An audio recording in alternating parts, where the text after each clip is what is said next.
રાજા ગાદી ઉપર બેઠા છે. સવારનો દિવસ ઉગ્યો છે, ગાદી પર બેસવાની તૈયારી થાય છે.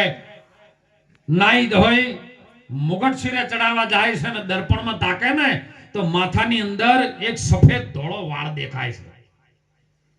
દશરથ રાજાને ખબર પડી કે હવે મારા માથામાં ધોળા આવી ગયા છે, હવે મારે ગાદી ઉપર રાજ કરાય નહીં. હવે મારે ઉત્તર અધિકારી કોઈ આ ગાદી માટે ગોતવો પડે. અત્યારે તો બધા ગાદી હારું તો બીજાને મારી નાખે છે. તમારે છોડવાય તૈયાર નહીં. બોલો હે. તરત જ વશિષ્ઠ મુનિને બોલાયા, વિશ્વામિત્રને બોલાયા. મારા રામના જે પણ રાજ્યાભિષેકના જે તિલક કરવાના જોહ છે ને એ તમે જોઈ લો પ્રભુ. તમે ગુરુજી આજ્ઞા કરો એમ અમારે રામને તિલક કરવું છે. સાહેબ, ઋષિ વિશ્વામિત્ર અને વશિષ્ઠે જેના જોયા તા જોહ, તોય સીતાજીએ સંતોષ ન ભાળ્યું. કાગડા રાત્રિનો સમયમાં જોહ જોયા, મુહૂર્ત નક્કી કર્યું કે સવારે 9:15 વાગે રામને તિલક કરવાનું છે, રાજ મુગુટ પહેરાવવાનો છે. કેટલા વાગે? 9:15. એનું ઉલટું કરજો. વાલો 9:15 નું ઉલટું તમે વાંચજો. સવારે 9:15 નું ઉલટું કરી નાખ્યું મંથરાય. મંથરાય એટલે મનનો જેની ઉપર થર જોમી જાય ને, આ પોચ ભૂતોના પૂતળામાં જે મન છે ને એની ઉપર થર જોમી ગયો. ઈ મંથરાએ કને કીધું કઈ કઈન. તન આ મારા ભારતના સંતોએ કઈ કઈન કીધે કે તમે જાગો, તમારું રાજ છે સાહેબ. પિંડ બ્રહ્માંડમાં જોઈ લો તપાસી, અમાર રામ સમોવડ બીજો કોઈ નથી. પણ ભ્રાંતિના ભૂલ્યા નર ભવો ભવ ભટકે, મારા સદગુરુ વિના તાળાયના કોણ ખોલે. અને આપણી ભારતની સંત માતા લોયણ પણ લાખાન કે લાખા લાવો કુંચીન તાળા આપણે ખોલીએ, પણ કૂંચી પડી છે મારા સદગુરુ મેરમને દ્વાર. એ ગુરુજી આવે તો જ આ તાળા ઉઘડે. અને પછી જો કદાચ ગુરુ આવે ને ચાવી મળી જાય ને તો ગુરુ ગમ કેરી તમે ચાવી કરી લો, ખોલી દો ઘટના તાળા. ઈ તાળાને તમે દૂર કરો તો મોય ઘટમાં થોય અજવાળા, અને પછી ફેરવો નોમની સાહેબ. શ્વાસે શ્વાસે માળા થઈ જાય. પેલી માળા ફેરવવાની નહીં, ઈ તો હાથે ભજેશો માળા અને મુખે ભજેશો જાપ, શ્વાસે શ્વાસે ભજેશો અજંપા. તો પછી સ્મરણ કાનાથી કરવું? તો મહાપુરુષો કહે છે મુખે ભજેશો માનવી, હૃદય સે ભજેશો દેવ. અરે સુરતાથી કોઈ સંત ભજી લે અને કરી લે ઉનકી. સંત સુરતાથી ભજે અને સુરતાન જગાડે તું જાગ તારે. એ તો કેવું ન પડે તારે તલવાર લેવાની છે સાહેબ. જેની જનેતાએ ધાવણ એવું ધવરાયું હોય ને તો એ કોઈ પણ ખરાબ કામ થતું હોય ને તો એની દ્રષ્ટિમાં દોષ ન આવે, એ લડવા માટે તૈયાર થઈ જાય. એનું કામ છે સાહેબ. વાતો કરવા માટે કશું મળવાનું નથી. અને ખૂબ સાહેબ વાતો કરી જબરજસ્ત. બોર્ડર ઉપર કોઈ રાજકારણના દીકરા ખરા? કેટલા નેતાઓ છે? 182. એમાં કોઈનો દીકરો બોર્ડર ઉપર હોય કો? બધા હસી તો ખેડૂતોના છે. તો તમને આટલું ખબર નહીં? હે, જાગજો હો, કલમ લેજો, તલવાર પણ લેજો સાહેબ. પણ ક્યારે અધર્મ જ્યારે તમારા ઉપર ચડવા માંગે ને ત્યારે તલવાર લેજો. ત્યાં સુધી હાલના યુગ પ્રમાણે હાલ કળયુગ નહીં કરયુગ ચાલે. કરો તરત પાઓ. તમે હાલ કરો ને હાલ યુગની સ્થાપના કરો સાહેબ. અને એ સંતોએ મહાભારતની અંદર ભગવાન કૃષ્ણજી સાહેબ મધ્યમાં રથ લાવી અને અર્જુનને સમજાવે છે, અર્જુન હંભળ, સર્વ ધર્મને તું માનીને બેઠો છે એવો ધર્મ નથી.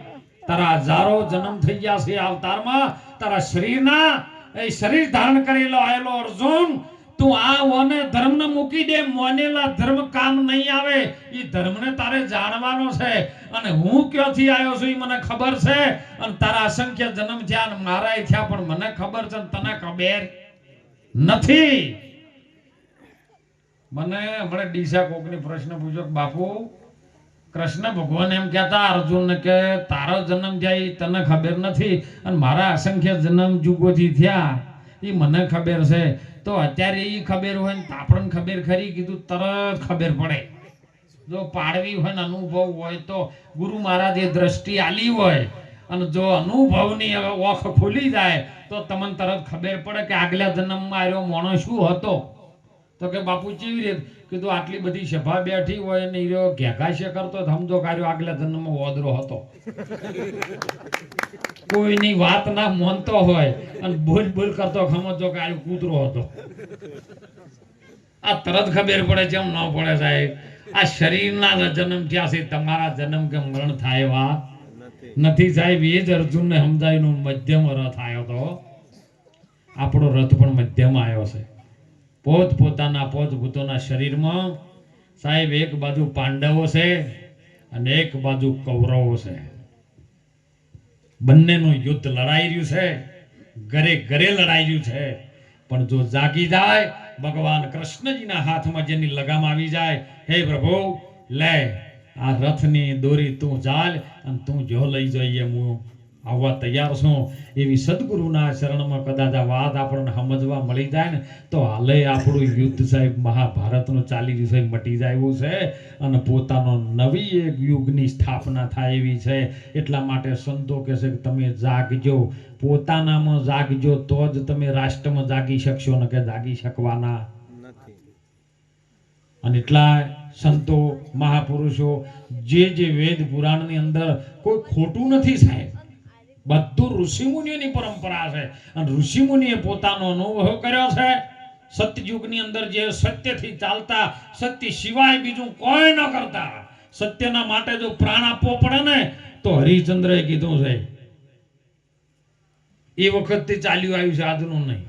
સપનાની અંદર સાહેબ જે ગુરુ મહારાજને એમ કે વિશ્વામિત્ર સવારે આવીને ઉભા રહે રાજ દરબારમાં અને ગુરુને એવું કે બાપુ ભલે વધાર્યા, વંદન કરું છું. રાત્રિના 4 થી 6 ના ગાળામાં મને બ્રહ્મ મુહૂર્તમાં સપનું આવ્યું હતું. સપનામાં પ્રભુ તમે વધાર્યા, મારું રાજપાટ તમને દાન દક્ષિણામાં મેં આપી દીધું છે. જો ભારતનો સંત શું કરી શકે કે આ બોલ્યો છે, સત્ય બોલ્યો છે, ખાચું બોલ્યો છે કે તાણ જો આપી દીધું હોય તે મને તો હજી સુધી ગાદી ઉપર કેમ બેઠો છે સાહેબ. તરત ઉતરી વિશ્વામિત્રના ચરણમાં મુગટ મૂકી દીધો. વિશ્વામિત્રએ કીધું કે આ બધું તો સપનામાં લેલું, હવે આ રાજમાં આવ્યો છો ને હું તારા પગલાં કર્યા છે એની દક્ષિણા કોણ આપશે? ખજાનામાં લેવા ગયો ને એટલે વિશ્વામિત્રએ કીધું કે ઉભો રહે, જે રાજાનો મુગટ ચરણમાં આવી ગયો ને એ બધું આવી ગયું. આ ગુરુ મહારાજે તમારું મસ્તક મૂકી દે ને એટલે તમારું કોઈ રહેતું નહીં. અને રાખે તો પછી ગુરુના ચરણમાં આલ્યું. બાપુએ સુંદર વાત કરી હતી સાહેબ કે તન હે વિષ કી વેલડી, સદગુરુ અમૃત કી ખાણ, જો શીશ દિए न સદગુરુ મિલે તો ભી સસ્તા જાણ. અને એ ચરણમાં મુગટ મૂક્યા પછી તારું રે, તારે મને દક્ષિણ આલવી હોય તો તારી આલ. અને વિશ્વામિત્ર ઉભો થયો સાહેબ. એ સમયે આપણને બધાને ખબર છે કે હરિશ્ચંદ્ર રાજા ક્ષત્રિય હતા. આખા ગામમાં નગરમાં એનું કોઈ જો નોમ જ નહીં હોય, રાજા હતો પણ એ સમયે એની મદદ કોઈને ન કરી. રૂખી સમાજમાં જો અને એ કીધું કે મારે ગુરુને દક્ષિણા આપવી છે, તમે થોડું ઘણું મદદ કરો. અને એ સમયે એને દક્ષિણા આપી અને એ દક્ષિણા લઈને વિશ્વામિત્રને આપી. વિશ્વામિત્રથી ત્યાંથી નીકળ્યા અને સાહેબ રાજમાં બેઠા. અને હરિશ્ચંદ્ર પછી કે હવે મારે રાજગાદી પર બેહાય નહીં, પણ હવે રૂખીના ઘેરથી જે પૈસા લાયા છે, જે દક્ષિણા મેં મારા ગુરુને આપવા લાયો છે, એ દક્ષિણા મારે આપવી પડે ને. એ વસૂલ કરવા માટે ઉશીનું લાયો છે, એ પાછું આપવું પડે. અને પાછો જઈને રૂખીના ઘેર સાહેબ મજૂરી કરી, નોકરી કરી છે. બોલો ધર્મના માર્ગે આપણે આટલું કરી શકાય એમ છે? અત્યારે તો સંતો કહે કે થોડુંક જાગો, આટલું બધું આપણા ઉપર પરિસ્થિતિ હાલ આવી નથી. અને સત્યના માટે સાહેબ છોડી મેલ્યું. બીજો ધીરે ધીરે ધીરે ધીરે થોડું થોડું પેઠું હું પાછું ચોક મોટામાં મોટી આવી તો લાલચ આવી બાપુ. લાલચ આપવામાંથી થોડુંક બગડ્યું ને એટલે દ્રાપર યુગ આવ્યો, ત્રેતાયુગ. અને ત્રેતાયુગમાં ઋષિ મુનિએ તપ કર્યું સાહેબ. એટલું બધું તપ કરીને એટલું બધું મેળવ્યું ને, બધું મેળવ્યા પછી આપ્યું છે. સમય જતા દ્રાપર યુગ આવ્યો, ભગવાન કૃષ્ણજી આયા. ત્યો દ્રાપરમાં ધર્મથી ચાલવા માંડ્યું. તેતામાં તપથી ચાલ્યું, સતયુગમાં સતથી ચાલ્યું અને કળિયુગમાં હાલ દાનથી ચાલે છે.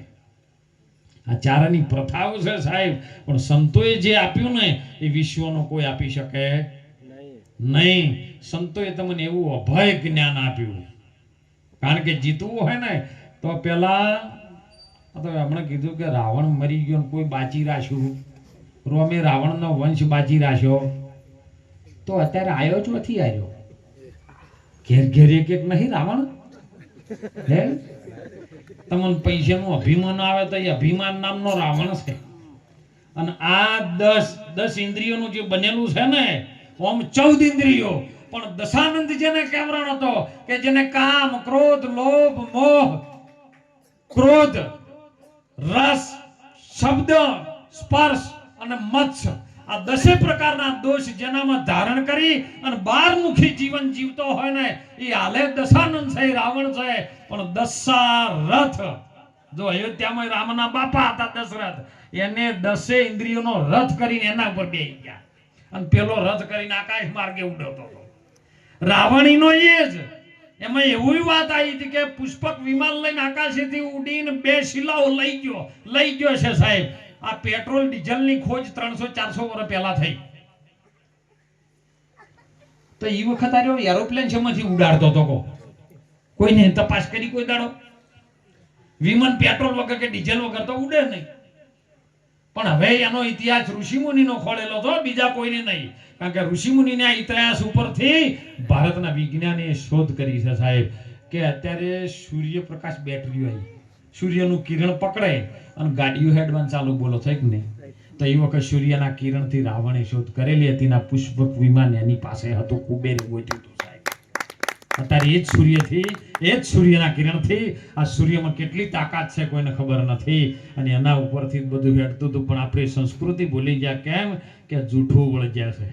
અને એટલે સંતો આપણને જગાડી રહ્યા સાહેબ, જાગજો.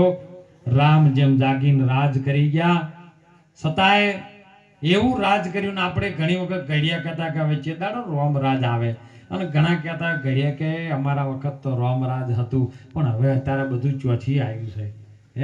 તમને સાહેબ પ્રેમ હોવો જોઈએ ભારતની સંસ્કૃતિ પર, ભારતના સંતો પર નાજ હોવો જોઈએ કે જગત કલ્યાણ માટે, કોઈ ગાયું સેવા માટે, કોઈ પ્રકૃતિને બચાવવા માટે જે સંતો મહેનત કરતા હોય ને, કોઈ જગતના જીવોને સુધારવા માટે મહેનત કરતા હોય, એની સાથે તમે રહી અને દુનિયાની અંદર કંઈક ને કંઈક કરવા જેવું છે. માણસનો અવતાર આવ્યો છે. પણ આ તો આડમાં વણાઈ ગયેલું હોય ને જાય એવું નથી. એક જણો મારા જેવો ભિક્ષા લેવા માટે ગામમાં આવ્યો, બાપજી દશી. એ બધાને કીધું કે બાપુ બધે ભિક્ષા લેજો, પણ છેલ્લા ઘેરે એક જણો રહેશે એ ના જાતા, કે જેમ કે કોઈને હાલતો જ નહીં આવ્યો. બાપુ કીધા હવે એ જવું તો પડશે. સંત હોય ને અઠીલા હોય, બધો જઈને છેલ્લા ઘેર પહોંચ્યા. છેલ્લા ઘેર બેઠો, બાપુ સીતારામ. અમે અવાજ આવ્યો સીતારામ. બાપુ જમાયા કે બેટા ગમે કર ભિક્ષા કે હાથ પેઢીમાં કોઈને આલ્યું જ નહીં. મેં આ તો સારું કર્યું, દાનમાં કેટલું બધું સાહેબ આપ્યું છે. જેનો ભાવ જાગૃત થયો ને, મણિપુરાની ધરતીમાં કેટલા જણાને સાહેબ પ્રસાદ માટે પણ હાથ લંબાયો છે. પણ આર્યો કે હાથ ભેટીમાં કોઈને આલ્યું નહીં, મારા બાપ દાદાએ નહીં આલ્યું, અને હું આ ટેક તોડવા માંગતો. તમે બાપુ ઘર ભૂલ્યા છો ને, હેડતા થો હોયથી. બાપુ થોડાક તાજા બનેલા હતા. બાપુ કીધા તું હાથમાં દાડે મરી જાય ના લે તો પેલો ખબરો ને બાપુ નીકળી ગયા. મારું બધું બોલવાનું આ તો કયા ટેમે કયો પવન જાગતો હોય ને ખબર ન હોય, એટલે બોલાઈ ગયું નાભીમાંથી. અને પેલો ઈ દાડાથી બીમાર પડ્યો. લે બોલો હાથમાં દાડે હારે મરી ગયો. આખો ગોમ ભેળો થયો, ગોમે રાજી થયું, ખારું કરી ગયો. બાપુને ખબર પડી મારું બોલેલું છે ને આવું થયું. જવું પડે આપણો, ગમે આપણો યજમાન કહેવાય. બાપુ આયા એટલે ગામ વાળા કે બાપુ તમે કેમ સંન્યાસી થઈને આયા? કે ભાઈ હવે કોઈ બીજો પોલ ખોલવો નહીં, પણ ઓના હારે મારે આપવું છે થોડુંક. અગ્નિમાં એક લાકડું મારી મેળવાની ફરજ બને. મારો શિષ્ય હતો. બધા લઈને શમશાનમાં હેડ્યા. શમશાનમાં જઈને લાકડામાં ગોઠવ્યો. બધી તૈયારીઓ કરીને બાપુ બધાને કહેવા માંડ્યા કે ભાઈ મને એક ઓટો મારવા દો ને. કે બાપુ તમારે ચમ કે મારે એનો એક ઓટો મારીને થોડુંક એને પૂંજદાન કરવું છે. પણ બાપુએ જેવી જુક્તિ કરેલી, કારણ કે કોઈ પણ માણસ મરી જાય ને કંચનજી એટલે અત્યારે રૂપિયો મેલે છે સ્ટીલનો કેવો, પણ પહેલા ચોદીનો મુકાતો અને એની અંદર દહીં મુકાતું. કેમ કે કોઈ માણસના અંદર દુવિચારો ચાલતા હોય, કુવિચારો ચાલતા હોય, જેનું મન પવિત્ર ના હોય, દોષવાળું હોય, અને એની અંદરથી જે કાર્બન ડાયોક્સાઇડ પેદા થાય ને એ તમામ જીવોને અસર કરે ને એની અંદર એની અસર પ્રગટ થાય. એટલે દહીં અને ચોદી બે ભેગું મૂકવામાં આવે ને તો એ રાસાયણિક પદ્ધતિ થાય અને એની અંદરથી ઓક્સિજન નીકળે તો બીજા લોકોને આરી અસર કરે. એટલે મહારાજને એમ થયું કે ચોદીનો રૂપિયો લઈ જાતો નહીં પણ મોઢામાંથી કાઢી લેવો છે. એટલે બાપુ એક ઓટો કોરે મોરે મારી અને મોઢામાં ઓગળી ગાલીને કોનમાં કહેવાય છે, પેલા મોઢામાં બટકું ભર્યું. બાપુની બે ઓગળીઓ તોડી નાખી બાપુ રાડ પાડી ગયા. પેલા કઈ શું થયું કે ઓના હાડમાં એટલે આ કંજુસાઈ વણાઈ ગઈ છે. એટલે ચોક હાથ લંબાવજો, આવું ધર્મનું કાર્ય થતું હોય ને તો કંઈક હાથ લંબાવજો એવું કેવું છે. પણ સંતો